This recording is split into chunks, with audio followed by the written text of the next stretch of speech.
Good morning दोस्तों। तो आज हम बात करेंगे वायरल फीवर के बारे में, जो आजकल बहुत ज़्यादा चल रहा है। क्योंकि ये जो फीवर है मेनली क्या होता है कि ये जो वेदर चेंज होता है या ठंड आने वाली होती है या रेनिंग सीजन होता है, तो उन दिनों में ये बहुत ज़्यादा देखने को मिलता है। यह वायरल फीवर जो है एक प्रकार का संक्रमण इन्फेक्शन होता है जो वायरस के होने के कारण होता है। और जब इस तरह का सीजन होता है तो उसमें ये वायरस बहुत ज़्यादा एक्टिव हो जाते हैं, इस वजह से इस तरह के बुखार देखने को मिलते हैं। वायरस शरीर में प्रवेश जब करता है तो जो हमारा इम्यून सिस्टम है, जो हमारे शरीर की देखरेख करता है बाहर के बैक्टीरिया वायरस से उसे ख़त्म करने में, रोकने में, तो उसे रोकने की कोशिश करता है। तो इसमें होता क्या है कि वायरस और हमारे इम्यून सिस्टम के बीच में एक तरह से लड़ाई होती है। और उसमें क्या होता है कि कुछ लक्षण देखने को मिलते हैं। तो उसमें कुछ लक्षण जब इस तरह की कंडीशंस होती है तो उनसे लक्षण देखने को मिलते हैं, जैसे तेज़ बुखार का होना, सिर दर्द, गले में खराश, जैसे गले में सूजन और दर्द का महसूस होना,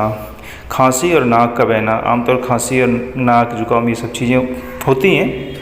थकान बहुत महसूस होती है। शरीर में दर्द यानी मांसपेशियाँ और जोड़ों में दर्द रहता है। भूख का ना लगना, पसीना बहुत ज़्यादा आना, ये सब चीज़ें हमें देखने को मिलती हैं। इसके कारण क्या है, हम उसके बारे में थोड़ा सा जानते हैं। देखिए, कारण होते हैं कि किस कारण से भी हो सकता है कि इन दिनों क्या है कि बहुत सारे वायरस एक्टिव होते हैं। तो उसमें होता है जैसे इन्फ्लुएंजा का वायरस जो होता है, जैसे फ्लू का, उसके कारण भी फीवर हो सकता है। आजकल क्या है ना, डेंगू फीवर इन दिनों बहुत एक्टिव होता है, तो डेंगू की वजह से भी हो सकता है। ये भी वायरस ही है। और चिकनगुनिया एक तरह की बीमारी होती है, ये वायरस इसका भी होता है, तो ये भी एक्टिव हो सकता है। और सामान्य सर्दी वाले भी कुछ वायरस होते हैं, उनके कारण भी हो सकता है। तो इसके बहुत सारे कारण हैं। मेनली क्या है ना, बहुत ज़्यादा देखा गया है कि वायरस के ही इन्फेक्शन होते हैं। और बात करें उपचार की, तो वायरस बुखार आमतौर पर 3 से 7 दिन में तो ठीक हो ही जाता है। इसका कोई विशिष्ट इलाज तो होता नहीं, इसमें एंटीबायोटिक देने की ज़रूरत होती नहीं। लेकिन आजकल लोग, मैंने बहुत सारे देखे हैं कि इसमें ज़बरदस्ती एंटीबायोटिक का प्रयोग करते हैं। देखिए, एंटीबायोटिक की ज़रूरत पड़ती है, वो कब पड़ती है, मैं इसके बारे में पूरी डिटेल में आज वीडियो बनाया तो मैं इसमें बताऊंगा। कुछ उपाय ज़रूर करने चाहिए अगर इस तरह से प्रॉब्लम अगर हमें देखने को मिलती है। आराम करना है, ज़्यादा से ज़्यादा पानी पीना है, हल्का और पोषक आहार लेना है, और डॉक्टर द्वारा प्रिस्क्राइब की गई पैरासीटामोल कोई सी हो, जैसे क्रोसिन है, कालपॉल है, डोलो है, कोई भी ले सकते हैं। देखिए, इसमें क्या होता है कि इस तरह की जो दवाएँ हम जब लेते हैं, अब नॉर्मली आपको फीवर ही है और शरीर में बहुत ज़्यादा जॉइंट पेन ये सब नहीं हो रहा है, तो हम केवल पैरासीटामोल दे सकते हैं। और अगर बहुत ज़्यादा दिक्कत हो रही है, जॉइंट पेन ये सब हो रही है, तो हम पैरासीटामोल में ही एक आता है डोलो, जो 650 mg में आती है, उसकी डोज बढ़ जाती है। तो अगर उसका प्रयोग करते हैं तो हमारे ये जो पैरासीटामोल है, बुखार के साथ में हमारे पेन यानी दर्द में भी आराम दे जाती है। रोकथाम में कुछ चीज़ों का हम देख सकते हैं, जैसे वायरस से बचने के लिए हम नियमित अपने बच्चों का या अपना हाथ धुल लेंगे। आप हाथ धुल सकते हैं, साबुन से धोएं या फिर आप किसी से भी धोएं, लेकिन बहुत अच्छे से साफ़ करना है अपने हाथों को। भीड़ भाड़ वाले जगहों में अगर जाएंगे तो मास्क का प्रयोग करें इस टाइम, क्योंकि वायरस क्या है कि एक दूसरे से भी फैलता है, तो इसका भी ध्यान रखेंगे। अगर बहुत गंभीर हो जाए, यानी कि बुखार लंबे समय तक बना रहे, और तो फिर डॉक्टर के पास जाना चाहिए, क्योंकि उसमें ज़्यादा अपने घर पे इलाज करने की ज़रूरत नहीं होती अगर कंडीशंस आपकी बिगड़ती नज़र आ रही है। अब कुछ वायरस फीवर के लिए एलोपैथिक ट्रीटमेंट है, मैं उसके बारे में बताता हूँ कि होता क्या है। देखिए, बुखार के लिए कम करने के लिए हम पैरासीटामोल दवा का प्रयोग कर सकते हैं। ये इसमें बहुत सारी चीज़ें हमें ख़त्म करके दे सकती है, जैसे सर दर्द है, बदन दर्द है, हल्के फुल्के दर्द जो होते हैं, जनरल बॉडी पेन, उसमें आराम मिल जाता है। इसमें एक होती है आइब्रूफेन, एक साल्ट होता है, मेडिसिन साल्ट, और इसको भी दिया जा सकता है, लेकिन इसमें कंडीशंस होती हैं। होता क्या है कि ये थोड़ा सा ठीक इसलिए होता है कि यह एंटी इन्फ्लामेटरी दवा होती है, जो बुखार को भी कम करती है, सूजन को भी करती है, और साथ में दर्द को भी राहत दिलाती है। लेकिन ये ऐसे देखने में तो अच्छा लग रहा है कि ये 3 चीज़ों को एकदम से ख़त्म कर सकती है, लेकिन इसको डॉक्टर के परामर्श पर लेने की ज़रूरत पड़ती है इस कंडीशन में, जब आपको इस तरह की प्रॉब्लम्स हैं, जैसे फीवर आ रहा है, तो इसमें आपको डेंगू फीवर भी हो सकता है। और डेंगू फीवर में होता क्या है कि आपने देखा होगा कि इसमें क्या है, प्लेटलेट बहुत ज़्यादा डाउन चली जाती है।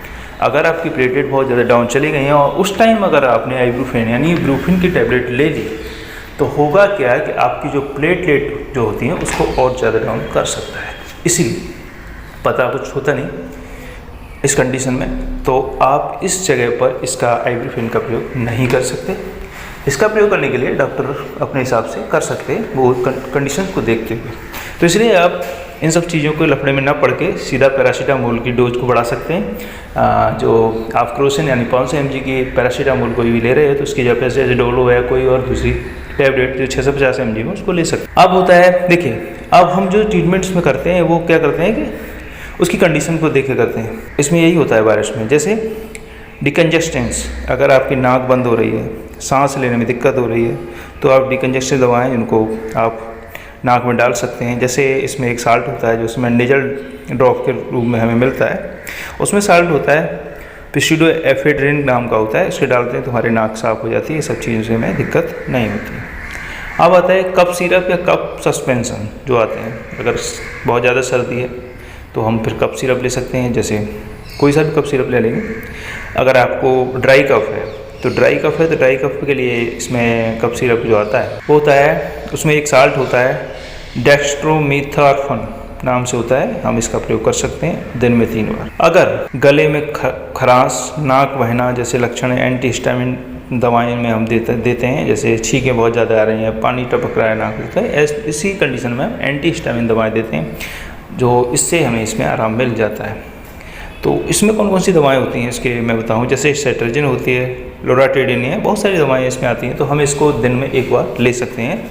नाइट में सोते समय ले सकते हैं, क्योंकि इनमें अगर दिन में लेते हैं तो ये हमें सेडिशन इफेक्ट देती हैं, जैसे अगर हम खा लेते हैं तो नींद सी आती है। हाइड्रेशन और इलेक्ट्रोलाइट का भी ध्यान रखना है, जैसे हमारा शरीर में पानी की बहुत ज़्यादा कमी हो जाती है, तो ऐसी कंडीशन में हमें बहुत ज़्यादा पानी पीने की ज़रूरत होती है। अगर आपको छींकें बहुत ज़्यादा आ रही हैं, आप पानी ठीक से नहीं पी पा रहे, तो क्या करेंगे, आप उसको पानी को गर्म करेंगे, गर्म करने के बाद हल्का सा स्वाद बढ़ाने के लिए इसमें काला नमक डाल सकते हो, या इलेक्ट्रोलाइट भी मार्केट में बहुत सारे मिलते हैं, उनको डाल के 1 लीटर में 1 इलेक्ट्रोलाइट का एक पाउडर डाल के पूरा प्रॉपर उसको घोल के लेंगे, और 1 लीटर में ही ORS का भी डाल के ले सकते हैं, जो आपको अच्छा लगे उससे ले सकते हैं। एंटीवायरल दवाएं जो कुछ होती हैं, लेकिन आप इसमें सब लेने की ज़रूरत है नहीं, कुछ स्पेशल कंडीशन में उसे ले सकते हैं। जैसे आपका होता है फ्लू, इन्फ्लुएंजा का मामले में एक एंटीवायरल दवाई है उसको ले सकते हैं, जो होती है ओसेल्टामिविर नाम से आती है, इसका आप प्रयोग कर सकते हैं। अब डॉक्टर से कब मिलना है, देखिए ये सब चीज़ें नॉर्मल है तो आप अपने घर पे भी इलाज कर सकते हैं, ऐसा कुछ है नहीं, दिक्कत नहीं है। डॉक्टर से मिलने की ज़रूरत होती कब है, बुखार अगर आपका 1 से 2 डिग्री फ़ारेनहाइट यानी 102 से ज़्यादा हो, बुखार 3 से 5 दिन से ज़्यादा बना रह रहा है, लक्षण आपके कम नहीं हो रहे, जैसे सीने में दर्द बढ़ना शुरू हो सकता है, सांस लेने में दिक्कत आने लगे, या खांसी में खून आना लगे, अत्यधिक कमजोरी और बेहोशी की स्थिति अगर मालूम पड़ रही है, तो आप इसको फिर घर में रखने की ज़रूरत नहीं है, तुरंत इसको आप डॉक्टर से मिलें और इसके इलाज के बारे में करें। देखिए ये सब चीज़ें जब होती हैं तो आपको डॉक्टर के पास जाने की ज़रूरत है। अगर 3 से 5 दिन में इस कंडीशन में ये सही नहीं हो रहा है, तब डॉक्टर कुछ टेस्ट के माध्यम से आगे की ज़रूरतों के बारे में जानकारी ज़रूर लेंगे, और उसके बाद फिर एंटीबायोटिक भी चलानी पड़ सकती है। तो ये सब चीज़ें आपको घर में नहीं करनी है, ये सब डॉक्टर अपने हिसाब से, अपने विवेक के हिसाब से इस चीज़ को डिसाइड करेंगे कि IV फ्लूइड कितना देना है, इंजेक्शन पे मरीज़ को रखना है, कितनी बोतल लगानी है, और कौन कौन से एंटीबायोटिक दे करके इस मरीज़ को आगे ध्यान रखना है, क्योंकि मिक्स इन्फेक्शन भी हो सकता है, तब जा कर के फिर हमें एंटीबायोटिक देने की ज़रूरत पड़ती है। तो ये आप लोगों को डिसाइड नहीं करना है, ये डॉक्टर अपने हिसाब से खुद कर लेंगे। तो इसी तरह की ज्ञानवर्धक वीडियो आगे भी देखनी है तो चैनल को सब्सक्राइब करके ज़रूर रखें, तो आपको ये नॉलेज वाली वीडियो मिलती है। और धन्यवाद।